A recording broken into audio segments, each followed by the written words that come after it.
Return to Glory podcast. The 2-0 Huskers are back facing the Northern Iowa Panthers. Hunter Zarbanicki, Dakota Freetag, filling in for Austin. Back on the pod, Jackson Weeks. Dak, how do you like my? Did they play last week? Oh, it was a close game against your Sooners. Where'd you get a Houston hat? Oh, Sweet 16 when they played in Kansas City. Okay. Yeah, that game is a little bit closer than it should have been. We can talk about that another time, though. How much of it did you watch? 0. I couldn't get the second TV to work. Such a true fan. Boomer Sooner. Jackson, you were at the What's game. up? Did you go to the game? You didn't go to the game. I did not go to the game. Nope. But stay home. Huge win. We talked about it Sunday. Wanted to get your thoughts on the Colorado game. Normally, we want to move on. But I think for this occasion, we can rewind a little bit, talk a little Colorado before jumping into UNI. Yeah, I thought, honestly, my honest opinion, I thought, the old switcheroo committing to Nebraska. Good job. I thought that it was pretty close to a masterpiece, to be honest with you. I know that the second half for a lot of fans left more to be desired, but until you've been in that situation where you have a big lead at halftime, boy, the first thing that popped to my mind at halftime was, okay, so a smart coach, when they take over a program, I think goes, okay, what did if the last coach struggled, what did the last coach do that didn't work? And a lot of times, what did they do that did work? So, if you think that Rhule doesn't know that we've had some leads like that slip away before, and he's here to restore the program and build his brand up. That's a lot of pressure going in the second half for Rhule especially and the coordinators. So the best thing that happened was that in the second half it showed some things that we need to work on, and now Rhule can tighten up the leash a little bit in terms of what's going to fly in that program, what's acceptable, what's not acceptable. So I think big picture, it was really good for the program, and all the things, I don't care how good Colorado is. I don't care if they win another game. Okay, we haven't won a game like that in how long, So I think it was a fantastic win for us. I think it got the fan base excited, and it was a good step, and excited to see what we got going forward. Yeah, he made the comment on Monday about being a winning team and then now needing to move to a championship level team. Yep. So, I don't know. We got a win. I don't know if you'd call us a winning football team, but clearly we've lost a ton of one-score games in the past few years, previous coaching staff and last year. And I'm with you. Winning that game the way it did, yeah, it wasn't pretty, but actually for the rest of the season, it's probably better. It keeps us hungry. Like you said, it keeps everybody locked in. The other thing that I'm curious moving forward now, and this will be hopefully a story the next few weeks, how are we going to handle winning as a program? I think that goes for everybody, all the way from players, coaches, fans, media, everywhere. How do we handle winning? And we don't know the answer to that because we really haven't done it in a long time, but we know how it used to be. And so that'll be curious to see how this plays out over the next few weeks if we continue to win football games. That's what you just asked right there is why I think Rhule came out, and there were some obvious things we could have improved on, but it's as a coach, it's never good enough. Once you climb that mountain, okay, where's the next mountain to climb? So that's why I think there was a lot of things that happened in that game and a lot of circumstances that played out that really, if you respond the right way, I think can really set you up pretty good. So, that's why I think Rhule came out and challenged his guys, because he kind of, I think he thinks we've got a better football team, or we can win some games, or we can maybe go out and accomplish some of our goals as a team. And how you do that is you continue to day by day constantly improve. So I think that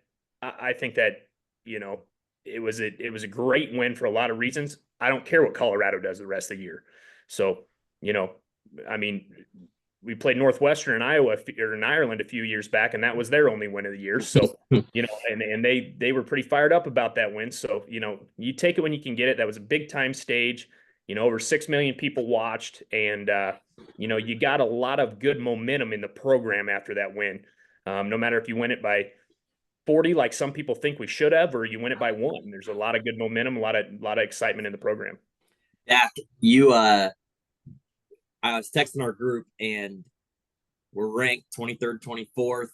I think Big Game Boomer had us sitting like 13th, and some national media outlet said Nebraska could legitimately be number 1 if they come out of Columbus with a win, if they're 8-0. I texted that to the group, and Dak, you were like, people need to calm down.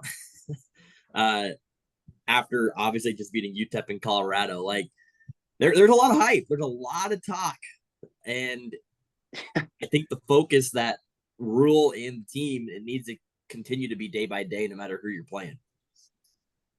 Yeah, the media does need to calm down a little bit. I mean, you haven't made a bowl game in it's 6 years, right?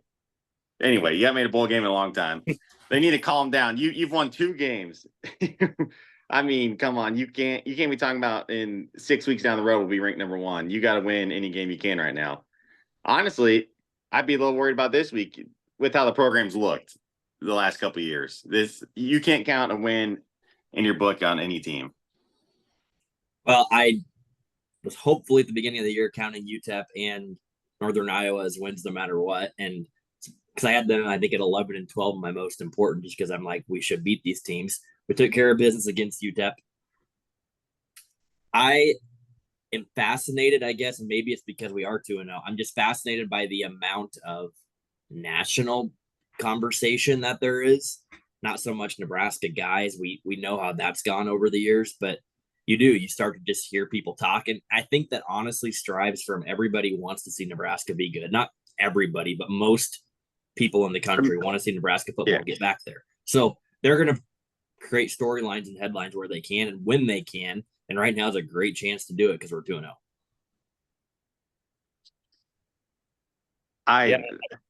Go ahead, Dak. Well, the main thing is you look good. You look really good, or the best you've ever looked in a while. Like you said, everyone wants Nebraska to be good. They're blue blood. They haven't been around in a long time. It makes college football better when Nebraska's good. Same with Notre Dame, Michigan, all those teams. It makes college football more fun to watch. Everybody remembers Nebraska back in the 80s and 90s. All the people do, and that was the main team everyone watched. And not that's Oklahoma. what everyone's cheering for. Oklahoma's a blue blood. Yeah, here's what I think, guys. I mean, if we don't respond the right way, we're not going to win anyway. So the media attention and all the hype, I mean, it's a good thing. You're getting momentum for your program. You see, that's how you start turning the tides. You start getting momentum. And so, if they handle it the right way and they respond the right way, it should be a really, really positive thing. And, another thing that I'll throw in there, a little bit of a reason why people are more hyped. Obviously, we've got a guy that we think is a really good quarterback. And when you get the quarterback right, it's crazy how much stuff goes your way. I mean, you get more calls, it seems, when you get the quarterback, that's really important. But, I feel like the difference between us being rated now and us being rated back in 2000. Okay, we kind of earned this. We weren't rated at the start of the season. We won 2. Remember the last time we were rated, we went 4-8, and then we're preseason rated top 25, and then didn't play very well against. So we kind of earned. It's a little bit different feel. I feel like we earned this a little bit. And what do you want them to do? You want them to schedule a SEC team midweek so we can prove it? No, that's who we had on our schedule, and we took care of business. So I feel like we earned that being rated a little bit more than in 2019, and boy, if you can get some momentum, and momentum's a crazy thing. If you can get some momentum, that get some confidence and handle it the right way, it should be a positive for the program. And Rhule had a great line on Monday when was asked about the rankings. He just said, we want to be higher than our ranking. Like, It's great to be rated. That's awesome. We earned it, but we want to be higher than where we're at. So I did, moving on to that press conference on Monday, I found some really good things that Rhule said, and Jackson, you were texting me about it too. But he said had some really good quotes in there. The best one, I'm wearing a shirt on. I don't know if you guys can see it. Kegs and eggs and football. Kegs and eggs and football. How'd you get that shirt?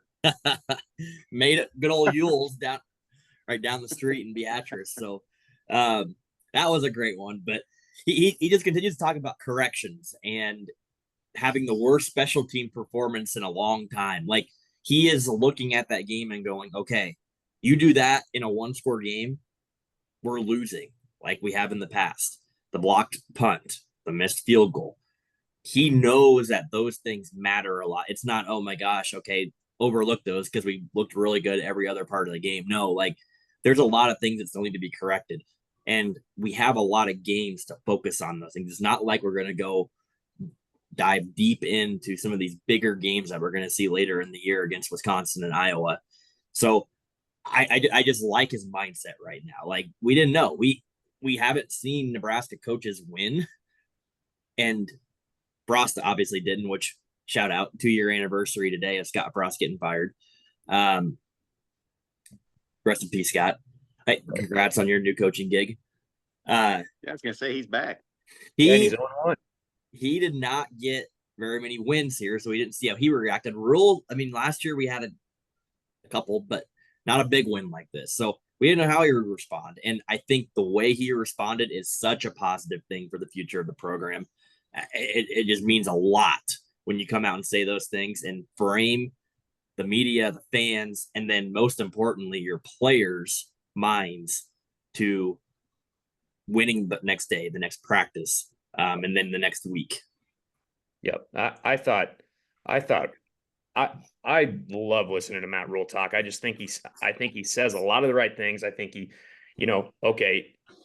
any smart coach, like I said earlier, is going to go, okay, what did the last coach not do a great job of? Okay, Frost was kind of unapproachable. He didn't want to, okay, so I'm going to be really good in that area. Well, duh. And he's really good at that. He's good, he's good at, lightening the mood when the mood needs to be lightened. And I was really, what fires me up kind of most about this game, I was really happy that after the game, when he got interviewed on NBC, he wasn't critical of the team. He goes 28-10. I know that's ugly to some. It's beautiful to me.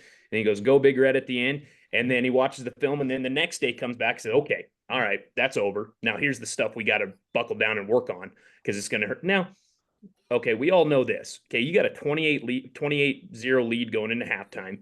Okay, we all know that it's hard to stay locked in and focused and do all the little things right when you got a big lead like that. You're super excited. You're on a huge high, and you got a 4-score cushion. I mean, so some of that stuff I think can be fixed just by focus. Like, you've got to focus for 4 quarters of the game. I really think that because the block punt. Bill Bush last night was on Big Red Wrap Up and talked about the block punt and was couple of the other special teams errors. He said some of those are just the block punt. He said was it was a big body guy that got in there all the way to the punter. That rarely happens. So, I think that if anything, you tune up the focus there when you have a lead, and so I just think it's a great learning experience. I thought Rhule said everything I wanted to hear him say. So, yeah, I thought our defense showed up still the second half. Like, yep, they played a complete 4-quarter game against, as Rhule mentioned, probably the best quarterback and skill player combo that we're going to see the rest of the year. Now, right. Offensive line, I don't know, but for those pieces, we did a damn good job 4 quarters of defending them and held them 10 points. Like, I don't think many teams are going to be able to do that the rest of the year. And people got to understand. Go ahead, Dak. Aren't you guys glad that you guys don't have a coach that blasts their offensive line in every single press conference? And quarterback. Yeah. Yeah. I mean, Shador goes out there and he just lights up his offensive line, all this stuff. Deion's done the same thing, multiple times they've lit up their offensive line. It's like those guys would be like, what the fuck? Like, out. That locker room has to be terrible. And I thought you guys should have hired Dion back a year ago when you guys hired Rhule. I was wrong. I'm completely off his train now. I think his locker room shot. I don't think he can rebound at all. Where do you think he's going to end up, Dak, if anywhere? I think he's gone from Colorado after this year, no matter what. By force or his choice? His choice. I think he goes to. I don't think he coaches anymore. I think he goes to ESPN. I think it'll be portrayed like it's his choice, but it's not really his choice. I think wherever Shedeur gets an opportunity at the next level, I think he'll be helping there in some capacity. That's my thought. I think that he'll be told, hey, you need to find something else to do. Last night on Big Red Rap, again, Sean Callahan said the most interesting thing with this Deion Sanders thing is how is it going to end? And I was like, wow, that is great. Yeah. How is it going to end? Is he going to, I mean, what if he wants to stay there and are they going to fire him? You know? Well, and that's the thing. Colorado, like, it's not like Colorado's has aspirations. I mean, everybody wants to, but to be a college football playoff team, right? Like they haven't been there traditionally in the past. So, I mean, going 4-8 and 5 and 7 is what they're used to. So yeah, that's not great, but I mean, the amount of money that he's bringing into the program, like, you can't tell me Colorado doesn't like that. Now, if it doesn't ever come with wins, I'm not sure how that plays out. So I'm with you, though. I think he's going to follow his kids to the NFL. Yeah. Yeah, I think though, year ago today, Colorado's ranked 2. That's right. Mm-hmm. They were. Great point. And you know, you hear so many crazy things out of there. You know, where there's smoke, there's usually fire. But probably some of the stuff we hear isn't true. You know, he's probably, you know, just think about the rumors we heard about Scott Frost. Okay, if Scott Frost was doing the stuff that the rumor said he was doing, okay, that would have got out, like, legit. Yep. So, you know, you got to kind of take whatever you hear about that Colorado program with a grain of salt a little bit. But yeah, I'm glad we hired Matt Rhule. I'll say that. Mm-hmm. All right. Well, week 3, we play the Northern Iowa Panthers. FCS ranked number 21. They are 2-0. They have beaten Valparaiso, and last week they beat St. Thomas, Minnesota 17-10. They're out of the Missouri Valley Conference. We are, I think, 27.5-point favorites right now. I've seen anywhere from 25 to 30.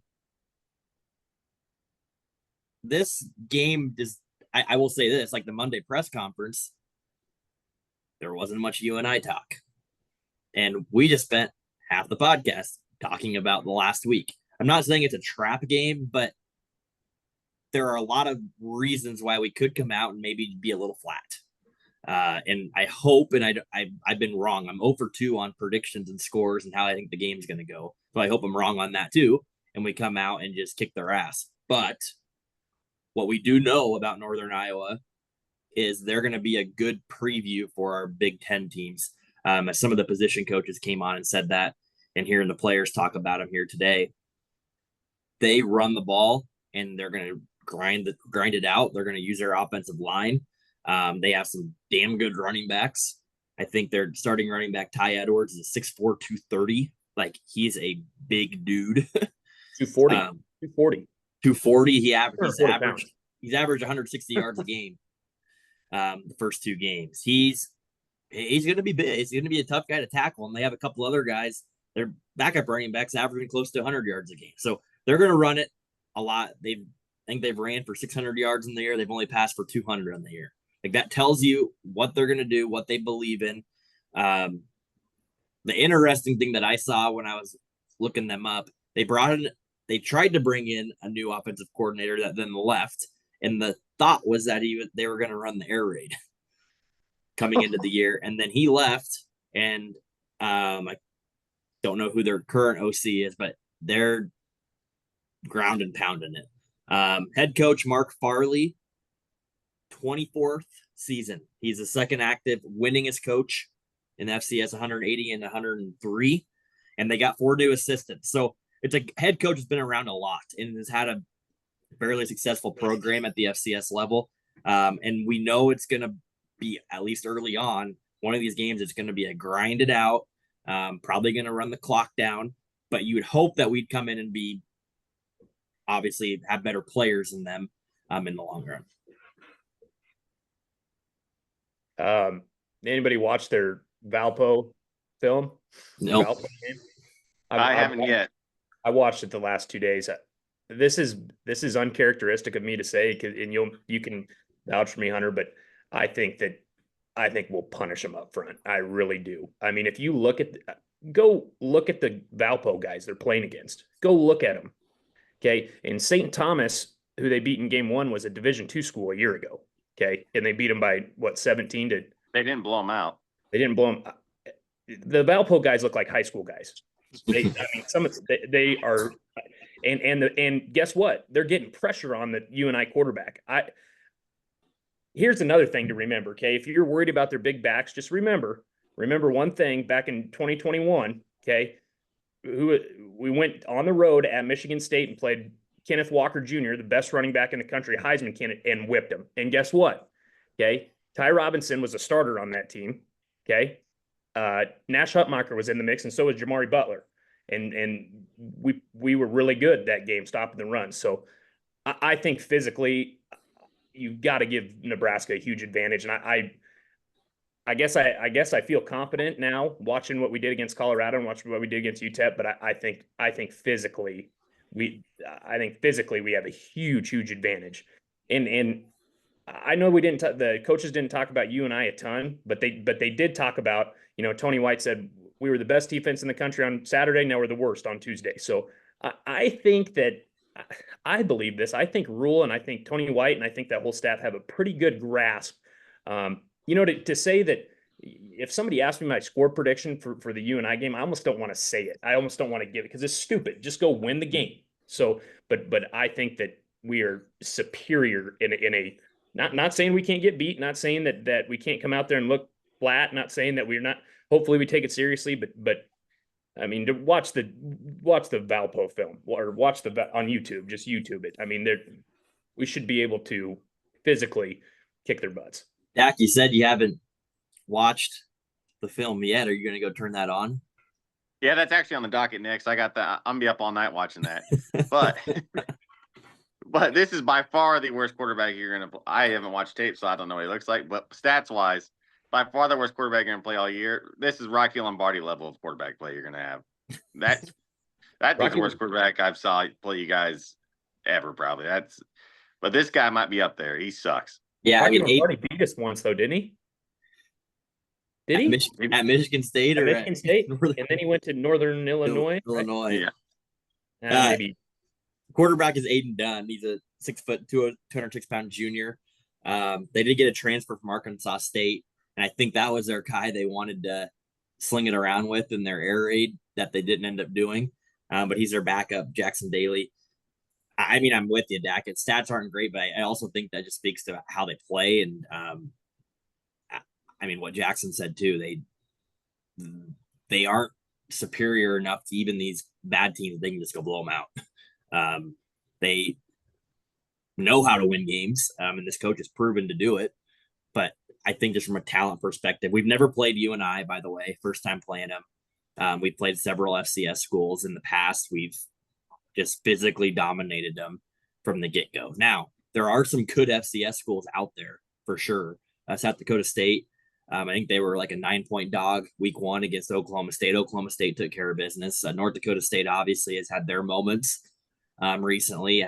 Heck, South Dakota just gave Wisconsin a run for their money last week. So there's some good ones out there, and this is a ranked FCS team. But I'm with you. I think up front, especially the way our D-line's been playing, I mean, it's going to be hard for them to move the ball on us at all. And it starts with Nash and Ty and Jamari and those guys. Like Tony White said it, and Rhule talked about it too. When you can get pressure with rushing those 3 or 4 guys, think about how much that opens up on the back end to be able to have more guys in coverage one, but then just force more turnovers. And we've done that here through a couple of games, which we haven't done in the past. So I'm with you on that end of the ball. Like, it should be very hard for them to score. And our defense should be upset if we give up more than 10 points.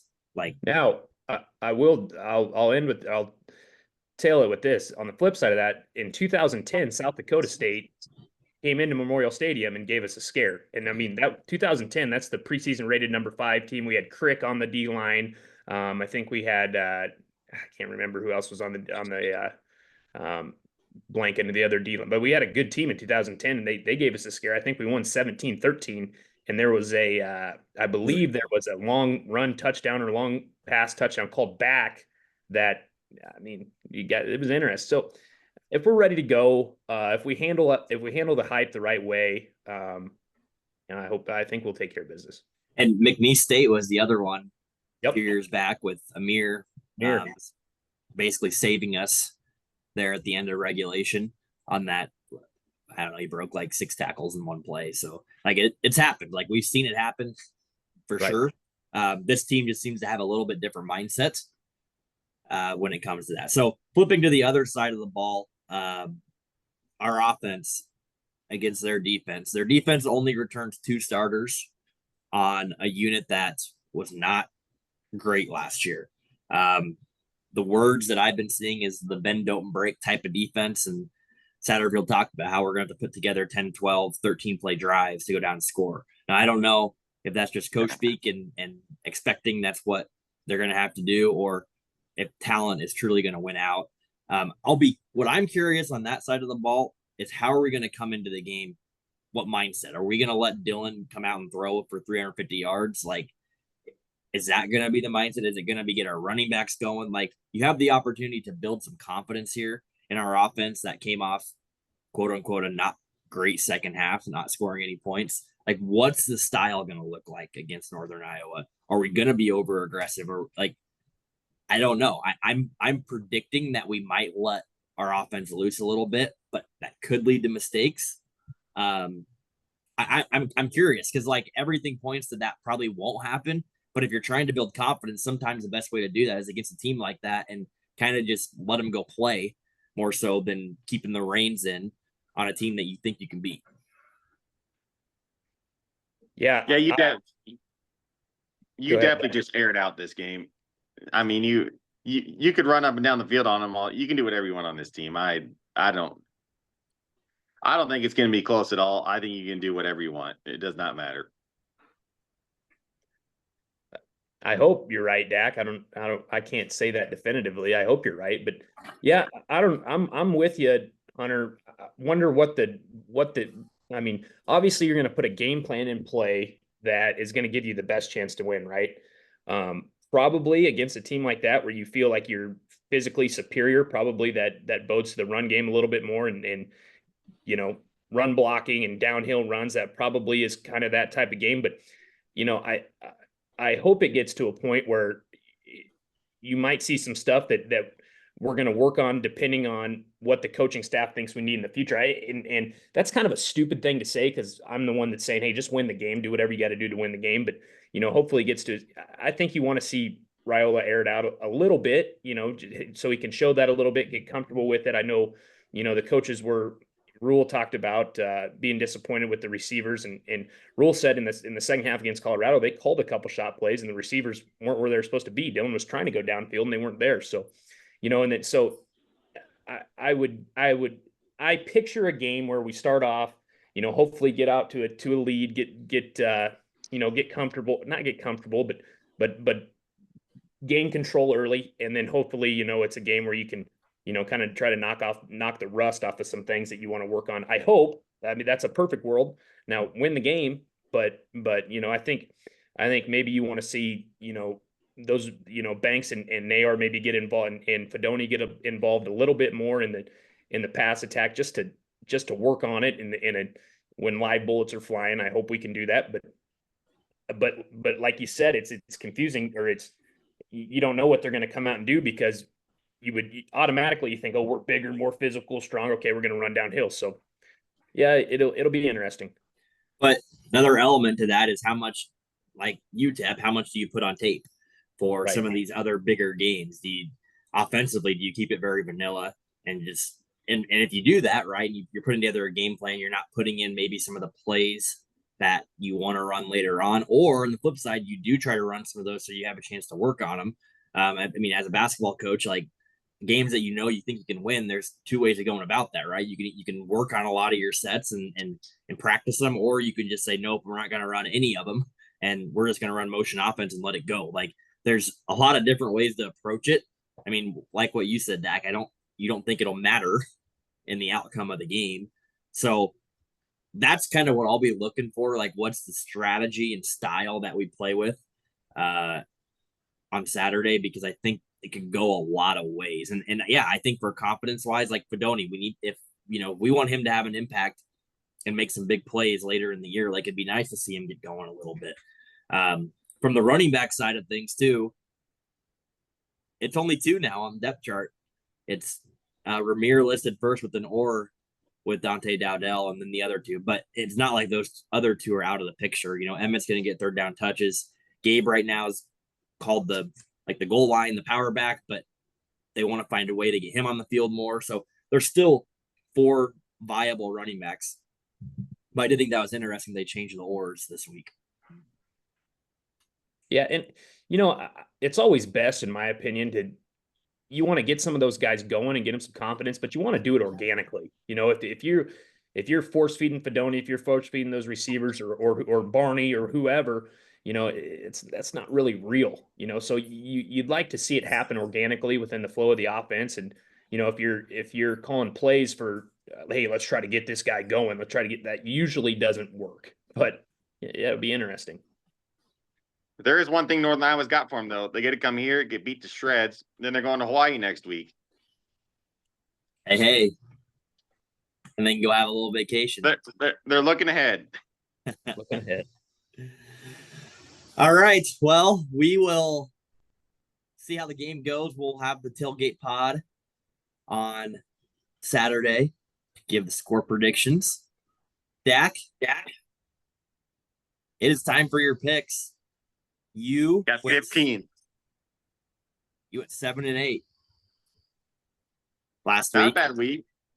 I think I started out 4-0, my first four, and then it wasn't a terrible week. I missed a couple by like 2 or 3 points, but we'll rebound. You're 15-15 and 1 overall. You did not hit your lock of the Colorado-Nebraska over. Yeah, I forgot about the block. I'm gonna have to find one real quick here. Okay, hold up. All right, got one. All right. Well, your technical time is 30 seconds, but I want you to actually say them this time so people can understand you. So if you go over 30 seconds, it's okay, but slow down a little bit. All right. You ready? Yeah. All right, here we go. Kansas -7. K-State -7, LSU -7, Memphis +6.5, North Texas +9.5, Boston College +16.5. That's my lock right there. Oregon State +16, Oklahoma -13.5, Texas A&M -3.5, Kentucky +24, Nebraska. You told me is -30, so whatever it is now, take that. But I took -30. Virginia +2.5, BYU -11, TCU +2.5. Hey, I want to ask you, Dak, too. Have you ever just put like a $1 parlay on all those? You should do that sometime. No. God, that'd be electric. I might as well light a dollar on fire. You know what? We'll do it. We'll do it this Saturday. There's a couple that I did hear that I liked. Trying to find where I've been keeping my notes this week, but Oklahoma 13.5. No, I do like the K-State one. I'm also going to that game. So that should be fun. What was it? Oh, Memphis +6.5. I like it. Jackson likes that one. The Boston College one I really like. They look good this year. I know they're playing Missouri, but at Missouri. Yeah, Boston College looks pretty freaking good. They've had that quarterback for 50 years. Missouri's played nobody, so it's hard to tell what they are yet. But did you have Oregon on there at all? Yep, Oregon State plus whatever they were. Yeah, 16. That one I think is my favorite so far this week. Like Oregon's looked awful, not great at all. But maybe they've been saving everything for this game. Yeah, there was a couple shaky ones. That Colorado -7. I like that, but they also could be just awful. We'll find out. How about the slate this week? Isn't it a good one? No. The best one's the one you're going to. Yeah, Kansas State, Arizona. Oh, did you have the backyard brawl on there? West I did Virginia, not. Pittsburgh. Eat shit pit. I did not. I didn't want to touch that. Both those teams are not very good. What you got on that one? I don't have anything yet. The other game that I thought was low, considering how bad they played last week, and maybe you had this in there, was Georgia's only a 24-point favorite against Kentucky. I had Kentucky +24. Yeah, Kentucky looked absolutely awful last week. See, if an SEC team's within 24, I usually take it. At home, I didn't watch a lick of Kentucky, so I could be way off. You'll probably be right. Survivor picks. So just to remind everybody how this works, Dak, Austin, and I are picking 4 teams every week they have to win outright. You cannot use them again after you take them. So it's similar to an NFL one, but you do have to take 4 since there's obviously a lot more teams. Dak said this might be the last easy week to pick. Yeah. Since Austin's not on, and Jackson, you can be our analysis guy here. Okay. Austin has Michigan State. I think they're playing Austin P. Northwestern. No idea who they're playing. Fresno State. And then San Jose State. And one thing I know is with Austin's picks is the spreads aren't great. San Jose State's playing Kennesaw State. It's at 19. I say not great, but they're still a lot. And then Fresno State is playing New Mexico State. It's a 19.5-point spread too. My picks, I'm taking Auburn. I think this might be the last week that I could probably take them. I'm also taking Michigan State. I'm taking a Thursday night game. South Alabama's playing Northwestern State. I think they're like 37-point favorites. And then I'm taking, where are they at? Western Michigan. I got to use up all my Michigan schools. So I can't remember who they're playing. Oh, they're playing Bethune-Cookman. And I just remember I have memories of Bethune-Cookman from a few years ago, how horrible they were and how tiny they were. That tiny-ass kicker, I hope he's still there. You guys Frost remember first him? win, wasn't it? Wasn't that Frost first win? Bethune-Cookman? Yeah, the 70-0. Yep. Yeah, scheduled a mid-season. You guys remember that small kicker? The little tiny dude? Yeah. All right, I probably went too heavy hitter here. I got Nebraska, Tennessee, Iowa, and Texas. Nebraska plays, you guys know who they play. Tennessee plays Kent State, Iowa plays Troy, and Texas plays UTSA.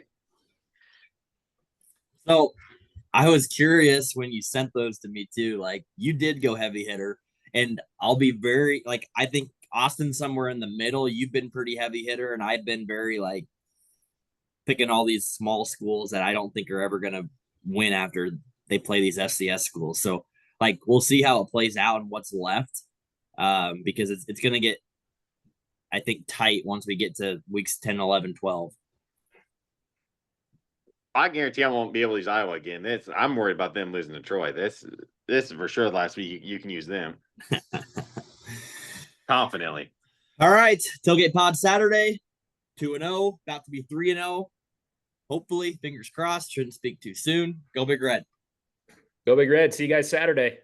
This one's for you, Hunter. Boomer Sooner.